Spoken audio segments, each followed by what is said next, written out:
Okay, so hello everybody to the third seminar of the Media Education Lab. Today we have Sahana Sarkar that will talk about cybercrimes against women in India as part of her PhD research. So we're very delighted to have Sahana here with us, and I'm going to share the screen with the PowerPoint presentation. You also have the link on the page itself so that you can use the Dropbox link to look at the slides while she's talking, all while you're watching the recording. So, Shahana, all yours. Yeah, can you hear me? Okay. I'm going to present on cyber violence on women in India and the empowering role of digital literacy. So, I'll begin with my position in the story. That is, I'll begin with talking about how I got interested into the whole concept of cyber violence. So, it begins with the story of virtual rape in Lambda, which is a multi-user domain, and it basically is a game where if you see the picture, it begins with a welcome note of how it's a new kind of society where thousands of people voluntarily come together from all over the world, and so on and so forth. And on the left, you see the pictures of how you can dress up your avatar. So it's usually how you want yourself to look or how you wish you looked, and you kind of have a new life in that particular game, and it's a multi-user domain. So what happened exactly was someone named Mr. Bungle, that's his multi-user domain name. He used to commit these ghostly sexual violence in the halls of Lambdamo, and he was challenged by these various women in terms of the ghostly sexual act. So he was, but however, this case never really took any precedence because this was not considered a rape in the court. But there are works of Julian DeBell which kind of brings you to question the new. When you look at this whole concept of virtual rape, it asks us to behold the new bodies that await us in the virtual space, which are like undazzled by the phantom powers. And it also asks us to wrap our late modern ontologies, epistemologies, and also whatever sexual ethics one has, and a common sense around the curious notion of rape by a voodoo doll. So, and try not to warp them beyond recognition in the process. So that's what got me interested into cyber violence. And so I will move into the cybercrime in India to just give a kind of rough idea about how the IT Act in India, which came about in 2000, kind of classifies the incidence of cybercrime. So I will show you one table where I would like you to look at just the broad classification that has been made. So, for instance, in the first table, which is a state-wise classification, and this is the latest report, a government report that has come about. So they look at tampering computer source document as one cybercrime. Then they have hacking, which they divide into loss or damage to computer resource or utility, and hacking. So I'll explain this. So hacking, according to the IT Act, how they define the two classifications are made under hacking is basically loss and damage. So, for instance, if you're working in a corporate or in any office and you tend to um, lose some very important document or pass it on to someone you should not have. So those crimes are considered under Section 66(1) of hacking. And Section 66(2) of hacking basically looks at these hacking communities who try to hack the government websites or any other website of maybe a layman or a company, and so on and so forth. Then we have the third classification, which is obscene publication and transmission in electronic form. And the last one is failure. So one is the failure to compliance the order that are there in the IT Act, and the second is to kind of decrypt the government agency um, uh, information which you're not supposed to. So these are the classifications that are made under the IT Act 2000 as cybercrime. Then in the second slide, you'll see they have also classified under the IT Act the cases registered by motives and suspects. So the various motives and suspects that the legal frame recognizes are, as you see, revenge or settling scores, greed or money, extortion, causing disrepute, prank or satisfaction of gaining control, fraud, and eve teasing or harassment. And the interesting part was the others that they have mentioned, they haven't really defined as to what they consider the others are. So it's kind of a very gray area. So before I move into discussing my proposal in details, I would like to first distinguish between cyber violence and cyber crime as given in the literature. So Herring kind of defines cyber violence as any online behavior that constitutes or leads to assault against well-being, physical, psychological, and emotional of an individual and group. And cybercrime, I looked at it from the legal term. So according to the IT Act 2000, it's a little difficult to describe what is cybercrime because offense or crime has been dealt elaboratively under something called the Indian Penal Code since 1860. So even the legal frame has like this huge gray area because most of the crimes are already defined in IPC 1860. So there's kind of an overlap in the IT Act, and most of the time they do not know whether they should consider it under cybercrime or under the traditional IPC crime that are there. However, they have tried to put another clause of cybercrime under IPC to deal with it. The various literature kind of shows that there is a lot of confusion regarding how the punishment should be kind of, or how they should deal with the various cybercrimes because of that gray area. And still, the only simple term definition that is there in the legal document is that any offense or crime that is in which a computer is used is considered to be a cybercrime.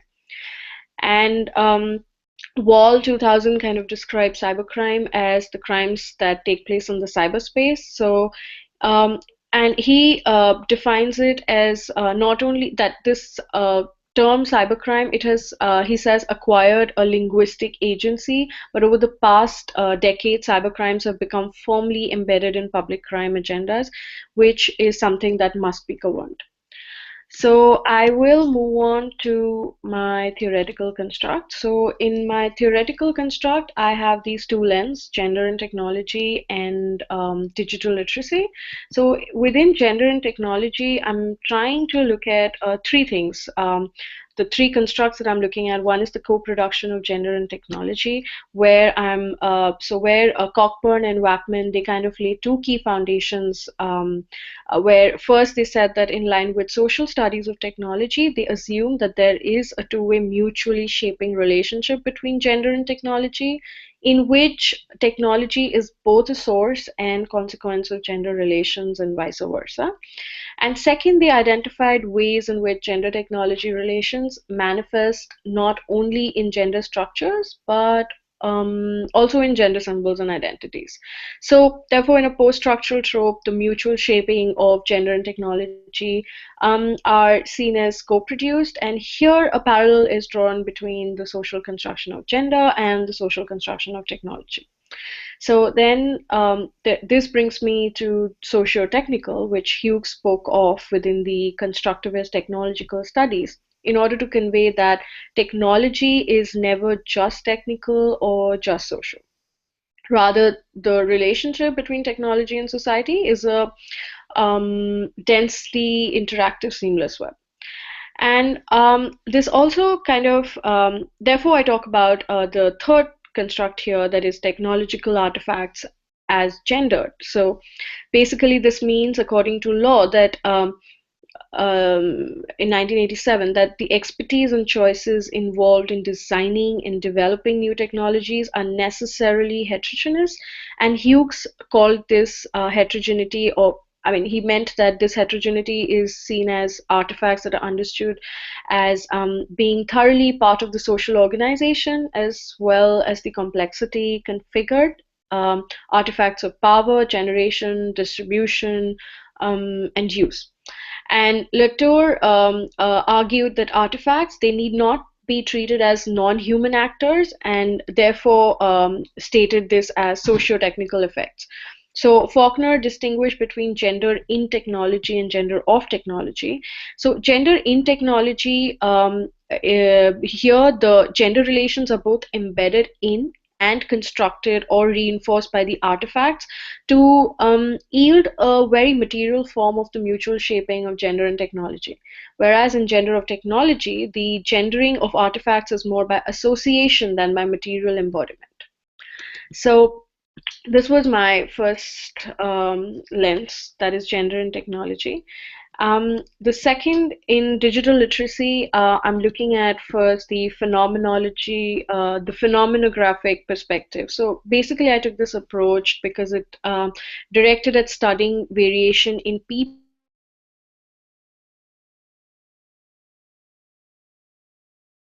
uh, following my research, you'll see how I try to see the cyber victims' understanding to through of digital literacy. So then is the socio-cultural perspective where I put emphasis on learning. So the emphasis here is on the relationship between the individual and the various forms of collective practices. So then moving on to that, Alkali, 2004, he kind of he said that if you want to understand digital literacy in a holistic way, there are three strands. One is the technical procedural, second the cognitive, and third the emotional social skills. So the technical procedural would refer to the basic computing skills, but since digital literacy is about more than that, so then there comes the cognitive, which deals with the pedagogy issues when considering digital literacy, such as comprehension, critical reflection, and creativity, while emotional social skills is concerned with the social media aspect of computing in contemporary society. So yeah, that's my theoretical construct. And please do stop me if you think I'm not making sense somewhere.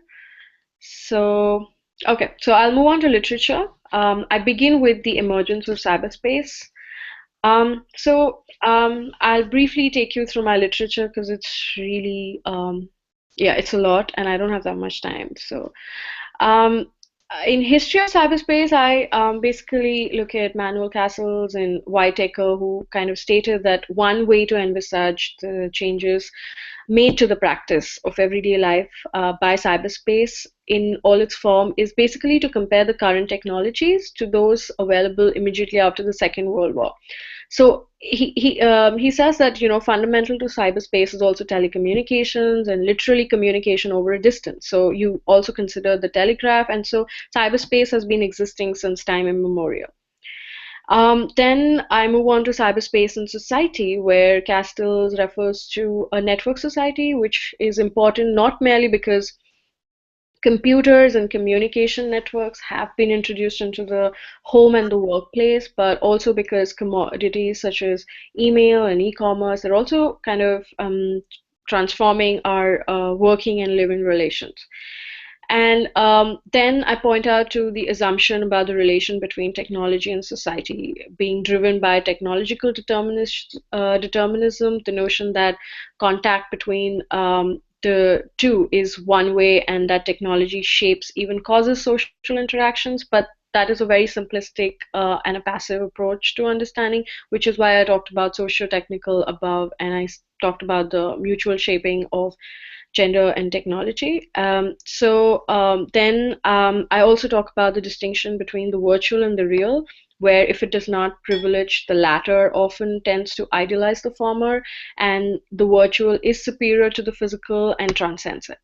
So I kind of wrap around my emergence of cyberspace with the distinction of virtual and real, and then I move to gender and technology, which is my next slide, where I yeah, is everyone?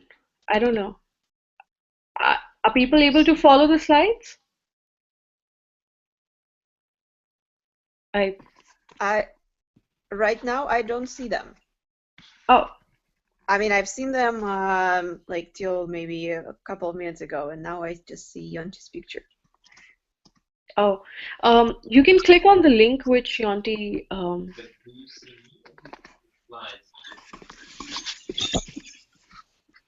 I can see both. I can see you and also a window which is showing my. Oh no, now it's your picture only.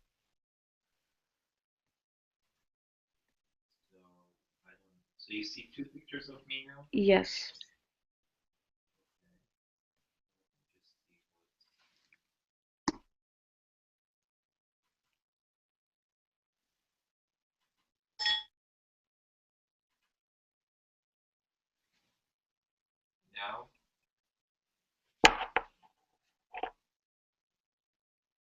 Yeah, I know.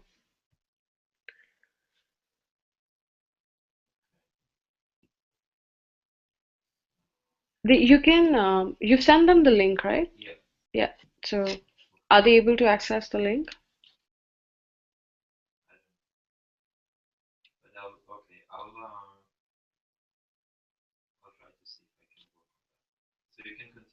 Okay.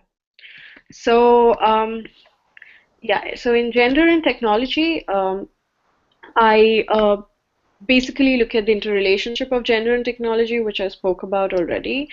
And um, the most important thing, what I'm looking at is just that interrelationship of gender and technology, and arguing that Western societies, so Wackman argued that Western societies construct technological competence as a masculine culture, and she argues that women are constructed and construct themselves as the other in relation to men, and thereby they resist the interpretation that women are inherently technological.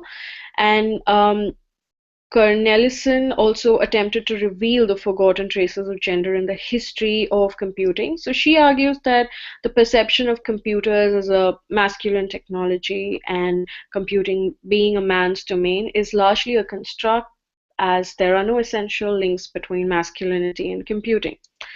And then I also talk about Rowbotham's understanding of techno-euphorists, and where so basically feminists dealing with technology, they come in various how do I say in various hues.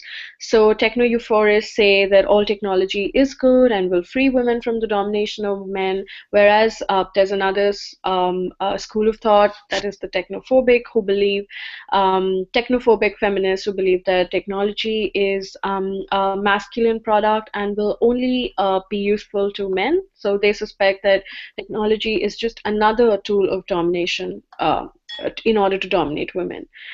A more dynamic perspective is the social shaping of technology theory, which argues that creation and development of technology is a gendered process, and that the technology will reflect, developed will reflect the world in which it was created, and gender sensitive development of technology will obviously lead to gender sensitive technology, according to Wackman.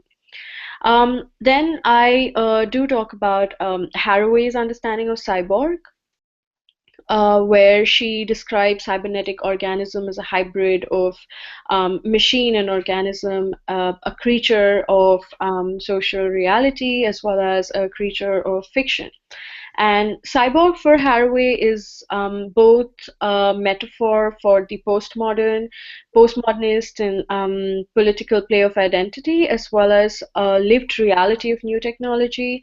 And the cyborg obviously then stands for shifting political and physical boundaries, which in its interface with us and the world around us kind of often pulls out, the rug from under what we perceive to be natural.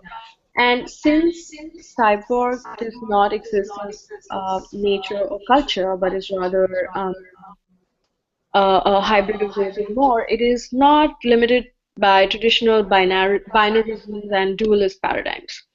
So the cyborg therefore exists as kind of an unfettered self.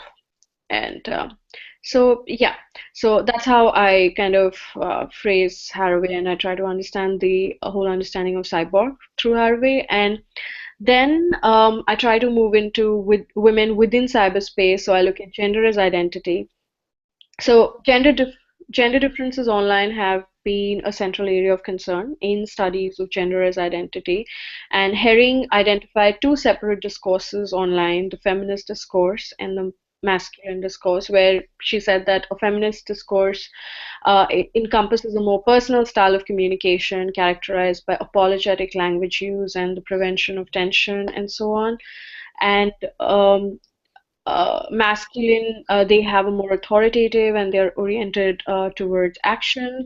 And these results led Herring to conclude on several occasions that internet perpetuates everyday linguistic inequalities between men and women. Um, Kendall also demonstrated that the interactions between male and female characters in the multi-user domains, like the game Lambda Moo, and there are other games like Vice City and so on, which were largely predicated on the stereotypical gender relations, even though these dungeons, they provided what appeared on the surface to be anonymous and disembodied environments. So yeah, then I move to gender as social structure, where I talk about internet pornography and I talk about mutual shaping of gender and technology, which I've already discussed. And in internet pornography, basically, I try to see how women are increasingly targeted as consumers in many of the web commercial spaces. So according to McCready Lilly, there are four general perspectives from which cyber porn has been addressed. First is the behavioral psychological studies, which has examined the uses and addictions and have established an agenda for research that describes a range of healthy and unhealthy online behaviors. Then, second are the effects tradition of empirical media research, which has mainly concerned itself with the exposure of children to cyber porn, and this is usually recommended policies on increased parental guidance and surveillance and so on. Then the third perspective adopts a political economy approach, studying that many facets of the online porn industry and its development in a broader social context, while the fourth focuses on how different social groups use cyber porn in their everyday lives and is mainly indebted to the traditions of cultural studies. So then I move to cyber violence, which is my next slide. I begin with Herring's understanding of internet-mediated aggression, which she understands as cyber violence, and she stated that it is a global phenomenon and disturbingly on the rise. And what, according to Herring, distinguishes violence from the traditional offline forms of violence is that in the case of former, some significant portion of the behavior takes place online, although it might then carry over into the offline context. So she uses the term prototype to explain how human beings are kind of prototype is here like a mental construct. So she says that so the more prototypical violence, if you look at the diagram, are the ones which are offline, physical action, intentional harm. So that is what we construct within our minds to be more dangerous than the less prototypical violence, which we consider to be online, virtual symbols. We think that that's not going to harm us as much as the offline violence that happens. So that's how Herring tries to understand internet-mediated aggression. Then coming to explain the taxonomy. So if we go to the next slide, which is the conceptual taxonomy of cyber violence by Herring and Barrick, the thing is now you'll see like so these Western scholars have a certain kind of taxonomy that they have given, and legally in the beginning of my presentation, I try to show how the legal framework of India is trying to frame and classify the various cyber crimes that they articulate. So Herring identified four different forms of cyber violence, that is online contact or offline harm, cyber stalking, degradation, and harassment. Now, online contact that basically leads to offline harms is signified by one person aiming to gain the trust of another in order to abuse them in real life, either physically or sexually or financially. And cyber stalking is a form of intimidation that occurs through the online monitoring of personal activities of someone and unwanted contact that kind of invades a person's privacy and causes fear. And cyber stalking, yeah, so online harassment comprises of words or actions that bother, alarm language, name calling, personal attacks, and so on. Then degrading is a type of cyber violence where you're trying to basically defame a person by putting up disrespectful images and by or to individuals or groups. Now, this is particularly widespread in the sexual arena, but also pertains to racial, religious, and political insults. Now, within the area of cyber violence, Barak focused on the examination of sexual harassment. So, within this section, Barak categorized, he kind of came up with categories of gender harassment, unwanted sexual attention, sexual coercion was also identified. So, it covers behaviors such as inappropriate sexual messages, offensive nicknames, or online identities, and unwanted pornographic material. So, that was about the taxonomy of cyber violence. There's also a distinction that in the literature I found about cybercrime and computer crime. How Don Parker distinguishes it is that cyber computer crime is where the perpetrator makes use of special knowledge about computer technologies, and in cybercrime, in which the crime is committed using the internet or requires specific knowledge about network cyberspace in order to proceed. That's how it's distinguished. Then I come to digital literacy. In the digital literacy, I begin with the whole understanding of literacy. Then I try to bring in there's kind of I couldn't find much literature on digital literacy or in India, so but I still try to bring out the Indian understanding of or the Indian scholars talking about literacy, and they believe that literacy was there since independence, and they try to chart out the various kinds of literacy initiatives that have taken place, not in terms of digital, but in terms of media literacy. In terms of digital literacy, it was surprising to see how the so-called civil societies, but they do not consider themselves non-profit. They're all profit organizations, and they understand digital literacy in terms of equipping the children. So they try to go to schools and they try to equip children with understanding how to use certain applications and how to use computer. And they do say they try to teach them in how to use it in a responsible way, but there's no structured curriculum. And since the Indian schools are kind of very skeptical about this whole concept of digital literacy, still they only allow these organizations to kind of deal with one standard, like the fourth grade or the fifth grade, like one of them, and they try to see if it's helping, because these organizations, they get money from the school to run their program. So that's how. And yeah, so I go on about the whole yeah, then I talk about digital literacy as to which was introduced by Gilster and how it was generally understood. I'm not going into the details of how I'm understanding digital literacy here. I'll move on to my research objectives and questions. So basically, my one of my objective is to understand the varied forms and multiple contexts of cyber violence against women in the Indian context. So therefore, I would try to understand in what ways are women experiencing cyber violence, and also I try to understand how they are seeking the necessary assistance once they are they face some sort of cyber violence. And I also try to I'll also try to understand how construction of cyber violence is being created through victims' understanding of the digital space, and to also find out how the cyber victims' understanding is being manifested through critical digital literacy in addressing violence against women in cyberspace. So, yeah, just a second.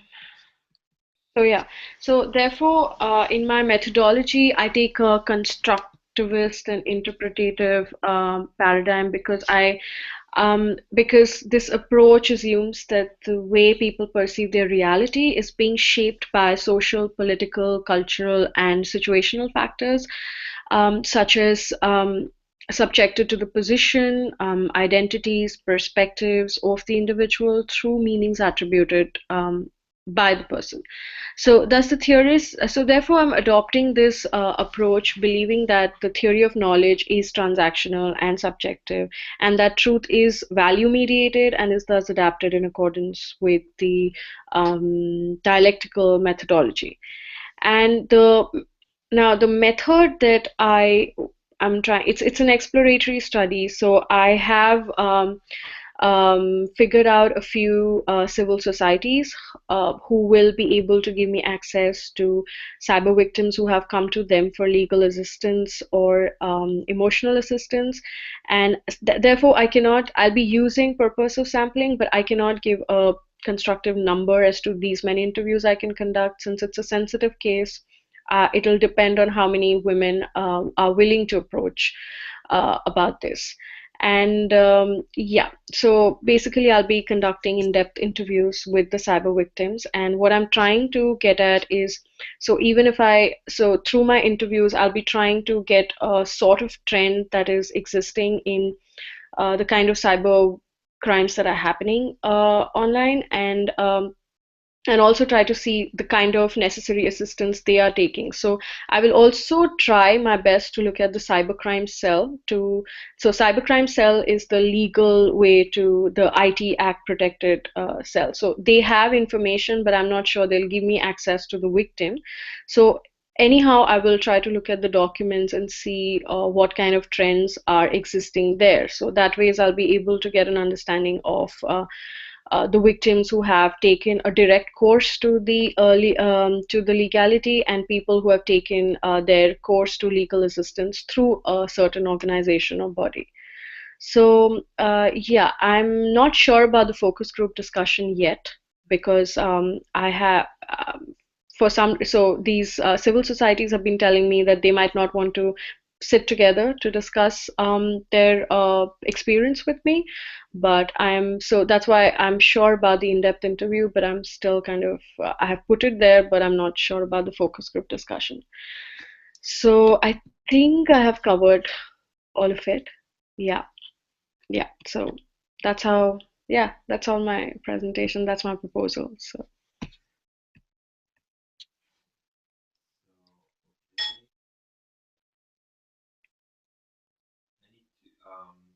do I have to mute? Yeah. Okay. Okay. So if anybody has any question, thank you so much, Shahana. I think that's really broadened our understanding of what is cyber crime against women in general, but also to understand the Indian context. And I wonder if anybody has any questions, and then we're going to continue from there. So do you hear me? First of all, I would like to say that I also really like the presentation, and I'm glad that I have had a chance also to talk to Shahana in more detail about that, and so I know the context of this study. I think it's amazing. I think that so as you were, my question is, as you are looking at the literature, you looking specifically at a literature that would link construction of gender and gender violence, gendered violence. Perhaps you have mentioned that, but I just would like to hear that again, because I think it's a really interesting thing to focus on.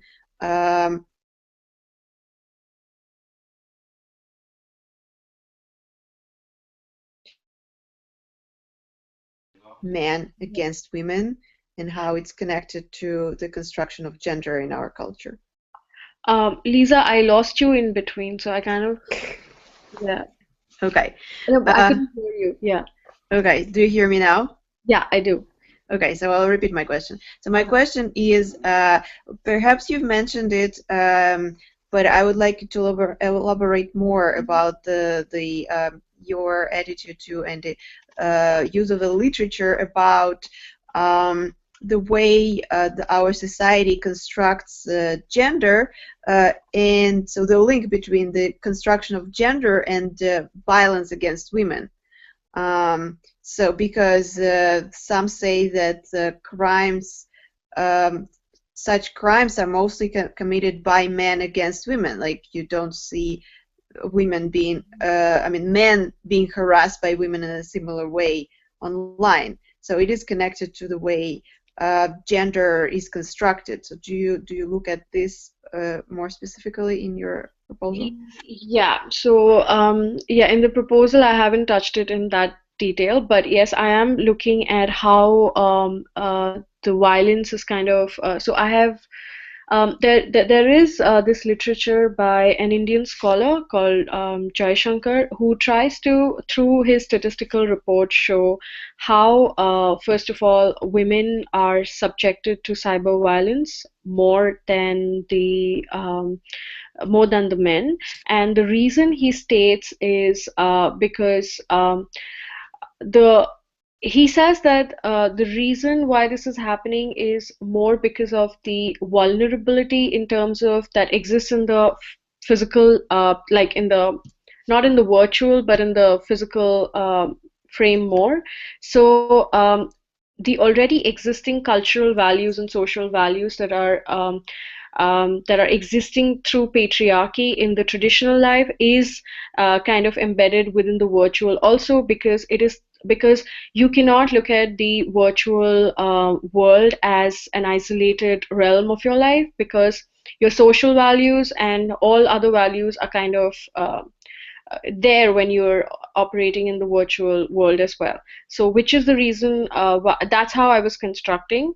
But yeah, I don't think I was much clear. Does that answer your question? Should I elaborate more? Oh, it does answer my question. I think that if you haven't elaborated on that in your literature, I just think that it's very important Yeah, thing to talk yeah, about, and also just to discuss how these dynamics that doesn't happen only in India but in many other places, yeah, because public space is constructed as a male space.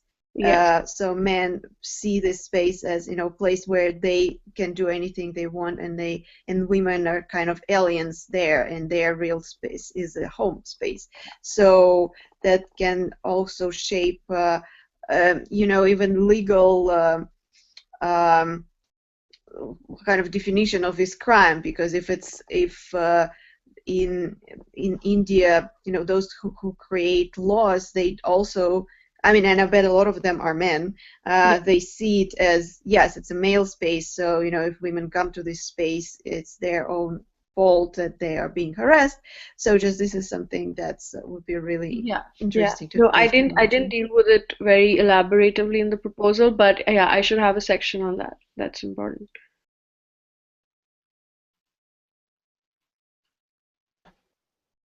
So I wanted to ask about where do you see like the personal responsibility to fight against cybercrime, because you're thinking about how to get the narrative for those women to be empowered using digital literacies, but Yeah. I was wondering, where do you think is the responsibility of the society, of organization, of schools, or where is the line between the personal responsibility of each one to be educated for it, or where is the society responsibility to fight for it? I think the responsibility of the society is in terms of providing the right digital literacy even in school. So, for instance, we are making children available, like we are making technology available to children at a very young age, but we are not, as a society, as even the we're not, first of all, we're not training them enough to tell them what is responsible and what kind of different vulnerabilities they are exposed to. And at the same time, even if you're exposed to politically or in a more like a legal institutionalized fashion, we are not also telling them. So for instance, if I'm being molested, I know the number I have to call or the legal assistance that I require. But if I am affected by a cyber crime, I do not know because I have not been trained or not been told as to how to deal with it when I have come across such phase in my life. So, which is why most of the cyber victims that have they have always tried to take emotional and legal assistance through these civil bodies. So, as a society, it's great that the civil organizations are happening, but I still think that when if you want to address crime properly or address crime properly in a sense that the perpetrators are punished, you need a proper institutionalized format to deal with it. But at the same time, so that you can avoid those as a society or as you have to train the young people to use technology, which is still, I mean, you're not aware of what the vulnerabilities are. So that is where the whole concept of digital literacy comes in. So, for instance, in my research, what I'm trying to do, therefore, is once I get the narratives of the cyber victims, I'm trying to understand how these narratives, so which can be a second part to my thesis, where I'm trying to where I try to see how an intervention program can be made. As a society, you can actually make most of the young people aware of the kind of vulnerabilities existing and how to deal with them emotionally or legally or in any other way. So that's how I So, hope it. Yeah. so I have then a follow-up question. Do you hear me well? Yeah, I can. Yeah, so since we haven't talked like that much about specifically digital literacy in the sense that you're using it in your study, so I would like to talk further about that. And I don't know, maybe I'm wrong, and correct me if I'm wrong, but it sounds like more like you use digital literacy more in a sense like how you can help um, those who are affected by cyber violence to deal with it and find assistance or and I'm curious whether you're talking about digital literacy in a sense of educating also potential perpetrators to be more responsible online and I am not dealing with the perpetrators, but I am trying to look at, first of all, how cyber violence is kind of constructed through the victim's understanding of digital space and manifested through the critical digital literacy. So I will first try to understand how the cyber victims look at digital literacy. But yes, I am looking at digital literacy as one of the tools in kind of intercepting the whole concept of cyber violence, be that legally and or emotionally. Yeah. So, Oh, I see what you mean. So you mean that as you're collecting and analyzing data, you're of course going to work with those who have been affected yeah. or suffered from it. But what I'm saying that although it's not, it's you're not going to use it for specifically analyzing the data, but I think that you should include a part where you talk broadly about how media literacy can be used not only to help victims, because I personally think that one shouldn't just put the whole Yeah. responsibility on just victims and say, this is what you do, and the perpetrators, it's their thing. So, but it's about in general raising awareness about responsible use of the media, Mhm. and in this sense. I do think that it's something that needs to be talked about in schools or in some educational You mean institutions. from the perspective of the perpetrator? Uh, not perpetrator necessarily, but I would say a potential perpetrator, because Okay. if this is Mm-hmm. the way that I in my like the way how I see it, these crimes happen. As I started talking already about this, because men might see that it's okay to treat women like that in a public space, or it's not really hurtful for women to experience that, or maybe they even enjoying that. Mm-hmm. This is an assumption behind a lot of street harassment, for example, in Western countries, that women actually like to be complimented and they like to be have all these advances, even very sexual advances. So it's not about like working with those who already committed crimes, although that would also be important, of course, but in general, just teaching both men and women about the importance of seeing the public spaces differently, and Yeah. the way you communicate online, and of course in general Oh, okay. relationships between men Yeah. and women. Mhm. Okay. Yeah, I get it now. Yeah. Mhm. Okay. So I want to ask, I don't know if Zoe or Said, you have any question um, to um, to ask Shahana. Um, I have one more question while Zoe and Said can think about other questions that they want. Do you have any like not assumptions, but kind of like, what do you think your findings will be? So you're going to talk to this group, maybe do a focus group. What do you think you're going to find from their stories and their, like, description? Not focus group, but in-depth interview. Uh, and what I'm expecting is mostly like when I spoke to the civil society, mostly they said that you will have sexual harassment case, defamation, sexual harassment of the kind where basically you get these threats where you'll be raped.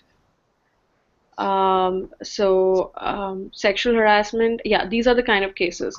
Now, after the interview, what I intend, I'm expecting to make a sort of a trend chart to show the kind of victims who are going for legal assistance and the way they are taking legal assistance and what is happening after that.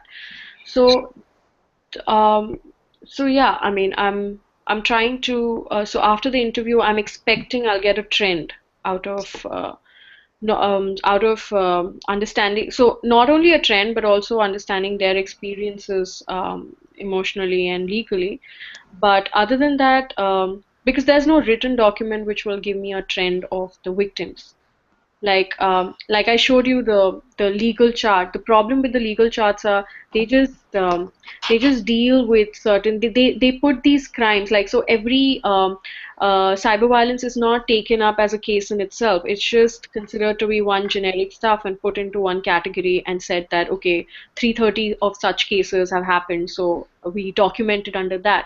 But then that's not how you can deal with cybercrime because every sort of because sexual harassment has a nature of its own. So by putting it just under sexual harassment wouldn't really make sense because what kind of a sexual harassment it is, the nature of the crime, that is not being addressed.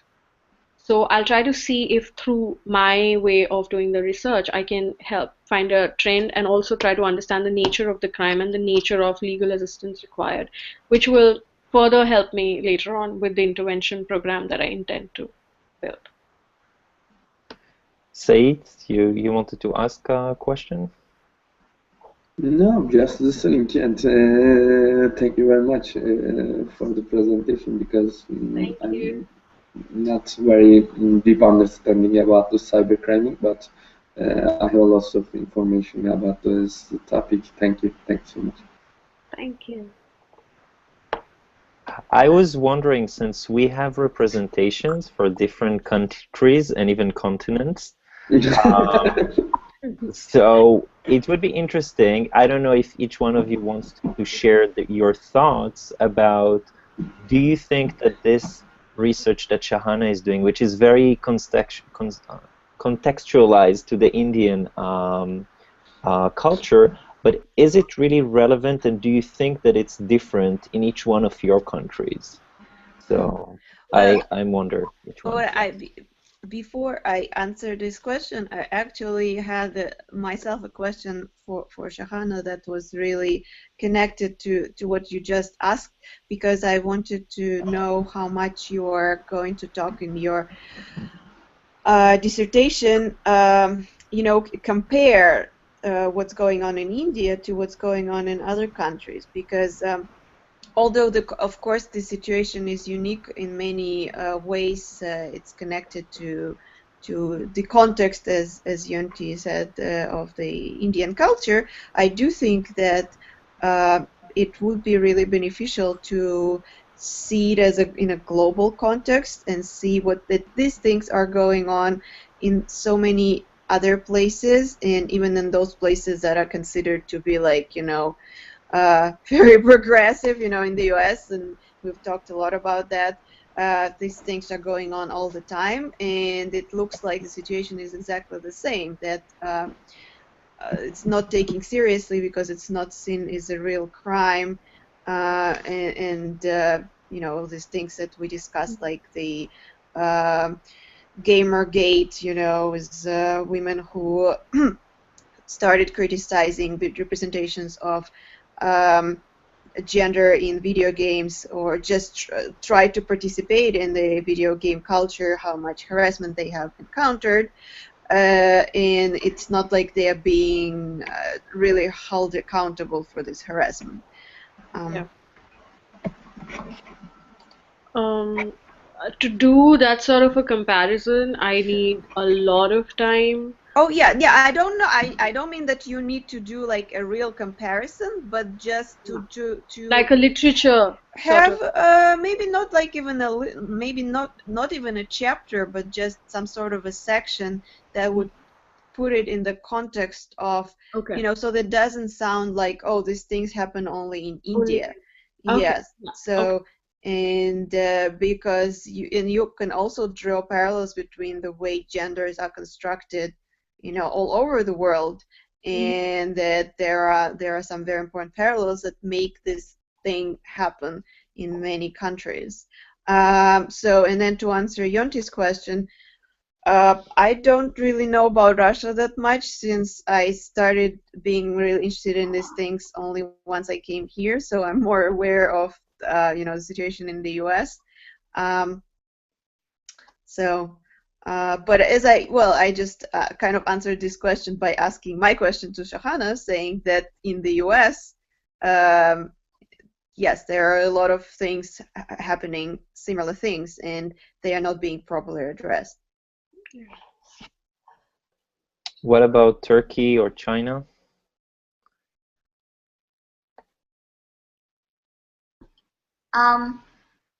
I think, first of all, thank you, Shihana, for doing this. It was very interesting. And for me, I have not done any research on this issue, but from my own observation or experience, I feel like, you know, women in general in China has become more and more strong and protective, and stand out for themselves and so and so. But the awareness of kind of feminism, or kind of awareness or recognition of the issues has not been brought up very obviously. Not until, like, for example, the Western kind of feminism acts, the idea of, um, of feminism, or the action against sexual harassment, or that kind of thing, as introduced into China. People are becoming, and are becoming more and more like strong and in terms of social, but I don't think they have awareness for the term of feminism. And I have seen some research articles talking about, in Hong Kong, those, internet terms about like kind of muscular women or something like that has become more and more popular, but I have not seen a lot of research talking about this kind of issue. Did that make sense? Yeah. Yeah. All right. And also, Um, I'm wondering, well, Yang Ti was asking about the education perspective. I was wondering, because, and I don't know if it's relevant, but because you're the first with sampling, but I was wondering if the level of education of those people affect the level of the awareness or their exposure to the internet or cyberspace, or if their kind of knowledge of media literacy affect their awareness or recognition of being cyberbullied or harassed. Do you mean children? Like I didn't. Your victims or the No, I still didn't get it. Like what? I was wondering if the level of education Uh-huh. affect the awareness of your Oh, victims being bullied or harassed in the cyberspace, or if their exposure to the internet is an element that affect their awareness, or if their knowledge of digital literacy as a factor that affect their awareness or recognition. To an extent, yes, because I mean, the very reason why most of the civil societies are being able to help, and institutionally and politically, the country is not able to provide the safety net as required. And the whole protection issue of, for instance, a child getting cyberbullied is because the child does not know how to deal with it even legally, because most of the time children so there's a research by Dr. She's a lawyer in India, Dr. Haldar, and she did this research with school children, and she tried to understand what exactly, like, she tried to frame a reason or frame the whole nature of children being cyberbullied. And so one of the reasons that she found was, so when a child is being cyberbullied, most of the time he or she does not know uh, where to go, whether to go to the teacher, whether to go to the parent, or whether or go where, because you can't expect a child to call the police and like tell them what exactly is happening. So I mean, the fact that the confidence and the fear is so great because you are unaware of what is happening and what can lead to it is the reason why most of the children do not report it, because they don't know whom to report it to. And all the children have access to technology. Oh, what? Sorry? I'm sorry. Or do they just not recognize that is a cyberbullying? I mean, Exactly, and which is why, so that means that there is a lack of awareness, the lack of digital literacy, which can help equip the children with the confidence and the vulnerability that they're already facing. So this was done in like 3 states across India. So this is the case of 3 states. So I wouldn't generalize, but then that kind of gives you an idea of what's happening and what is exactly missing, because these other organizations in the name of digital literacy who are trying to do it, they're actually just taking money from all the rich schools, but they're not really doing digital literacy per se. They're just teaching them how to use applications or how to make a movie. That's it. But then what, not from a social perspective, like to make a movie to just know how to use a camera, but then what next? That So that I want to follow up on Zoe's question because I wanted to ask the same thing. I was really interested in that. Do you think that part of the reason that there is this kind of like maybe confusion, because when I'm thinking about what I experience in Israel as a teacher and what I've seen on social networks, it feels like there is three types of cybercrime, not the way that, I mean, there is those different definitions, but I'm saying they have different forms according to the age of the victims. So I feel like there is children, you have young adults or teenagers, and then you have adults, and that the way that sexting and defamation, all those things take shape is very, very different in each one of them, and that might be part of like intervention and ways that in schools it will be different, but would it prepare them for the other two kinds later on that they're gonna experience? Okay, so the experiences are different. I'll share a case which happened in India. This happened like 6 years back. So the girl and the boy, they were 15 years old and they were making out in the library, and the girl was not aware of it, but the guy's friend videoed the whole thing and made it viral. So it was available online, and the way media reacted to it and the way the school authorities reacted to it, they expelled the two children. So and the reason given was on morality ground. Now, the girl had to leave the country because she wasn't given admission to any of the schools, and the boy was still kind of given leeway. He got admission in some other school, and for him, it was a matter of pride. It was a matter of being more masculine by being able to do what he did sexually to the girl at the age of 15. So um, in terms of experience, yes, it is very different. I mean, for children who are like um, below sixth grade, like the elementary, that's what it's called in US, I think, the elementary, the nature of crimes are different, and the nature of crimes kind of changes the moment you go to middle school and high school.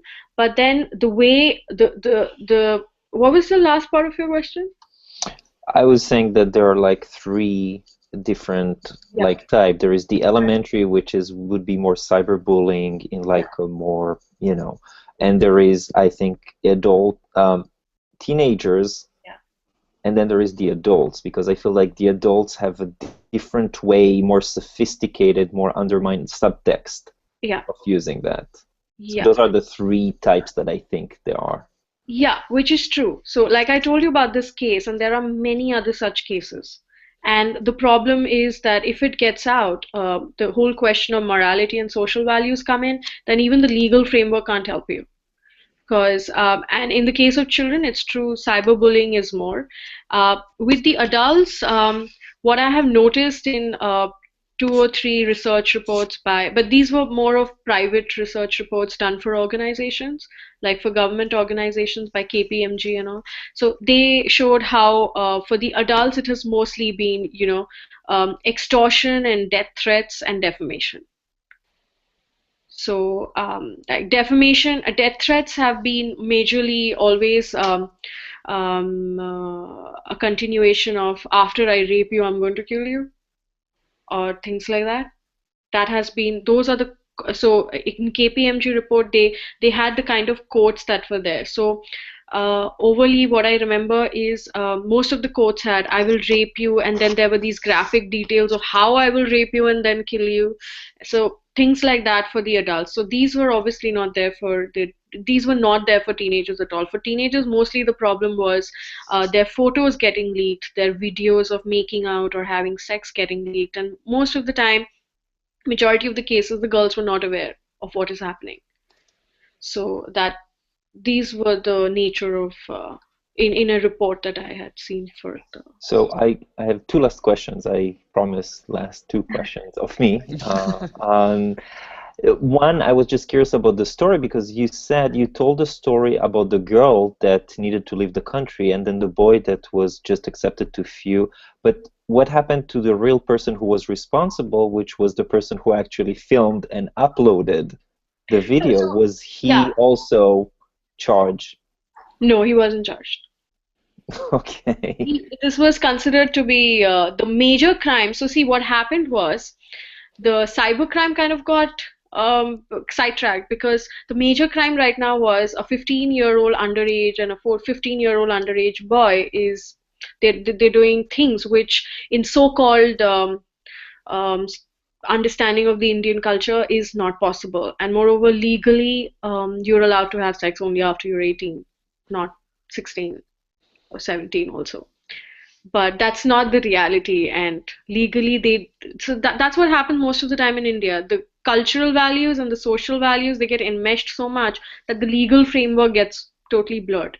So the boy who actually, like made the video viral was not even like punished. Even the boy was not punished for not having told the girl that the whole thing is getting videoed, because for at that time, for media and for the so-called political big guns, it was not important. What was important was how are the children having sex? What is happening to them? It's because of globalization, it's because of these bad TV shows, and the whole context got disappeared. It's just like when it happens, a girl is raped, and the whole context becomes not the girl who got raped, but every other issue that is existing in the planet. So it's like that.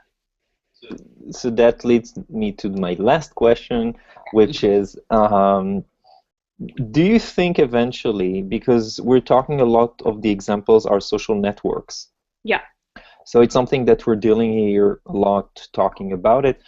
What is your own personal take on social network? Is it a good thing, a bad thing? Is it like something that can be used for good things? Because you're talking a lot about how cybercrime is being used by social network. So, Um, that's a good question. I don't think social networking is bad. There is a good and a bad side to everything. It's about how you deal with it and how do you, because social networking has been used for various other good things, which has helped. So that does not, and by shunning social networking sites, we're not going to deal, that's not how you deal with cybercrime, because cybercrime will still exist. Um, so so yeah, I don't think by shunning social networking we're kind of dealing with the problem the right way. It's because that's just a part of the problem. I think it's more about if the laws and the legal framework was strong enough, I think it would make perpetrators think twice before they even do something like that. So I think the main problem is the legal framework and the and making users, digitally literate, not in terms of how to use it, but in terms of how to deal with vulnerabilities that are existent. So because social networking is, yeah, that's not the problem. Problem is with the laws. so I don't know if anybody has like a question. Zoe, Said, Elisaveta. I have a question. Yes. Okay, Lisa. Oh, sure. I asked already a lot of questions. Okay. Some research show that a vast majority of kids are cyberbullied by classmates and by peer. So that's meaning students not only victim, but also I'm not sure it's a true description, but it's sometimes guilty or they're actor of cyberbullying.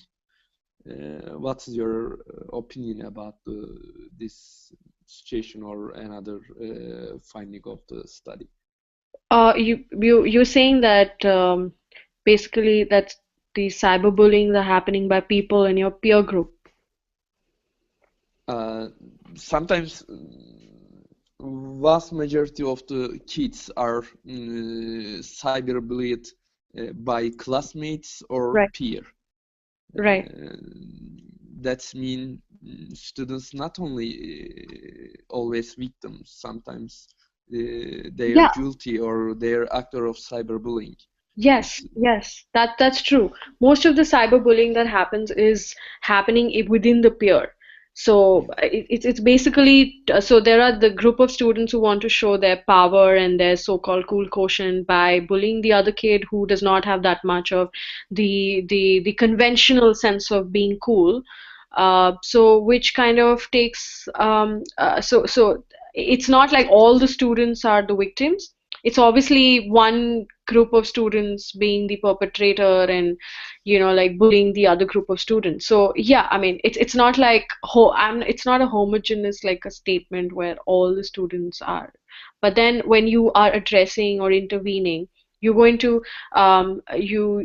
intervene in a manner where like Lisa had said in the beginning, like the potential perpetrators who are there would also get the same lesson as as the ones who are probably could become victims of cybercrime.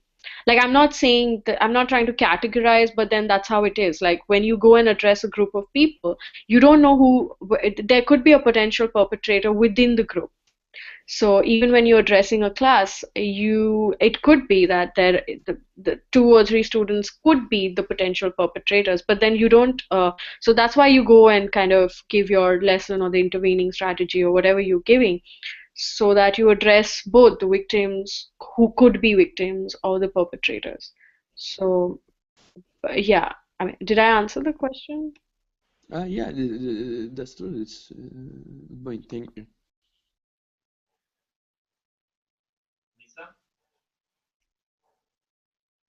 Can I ask one more question?